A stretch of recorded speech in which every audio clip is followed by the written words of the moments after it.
नवरोबाला शेवटी अहोच म्हणायचं.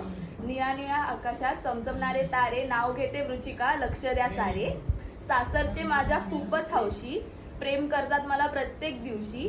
सासू माझी दुसरी माऊली, देते मला सुखाची सावली. येणार नाही डोळ्यामध्ये कधी आसू, कारण की आईची माया लावते मला माझी सासू. सासऱ्यांचा माझा खूपच रुबाब, देत नाही त्यांना कोण उलटा जबाब. ज्यांच्यामुळे आम्हा सर्वांचे चेहरे आहेत हासरे, असे स्वभावाला एक नंबर माझे सासरे. संसाराच्या वाटेवरती रुची दिदी दिलाय मला मैत्रीची साथ. हा, अशीच असू दे रुची दिदी तुझी साथ. ज्याला आहे आवड खूप गणपती बाप्पाची, असा माझा लाडका निवान भाचा. अशीच राहू दे आम्हा सर्वांची प्रीती, हीच मागणी करते मी पाहून श्री स्वामी समर्थांची मूर्ती. पायातली जोडवी आहे सौभाग्याची खूण, पायातली जोडवी आहे सौभाग्याची खूण. सिद्धेश्वरांचं नाव घेते, 3 एप्रिल रोजी झाले मी शेलारांची सून.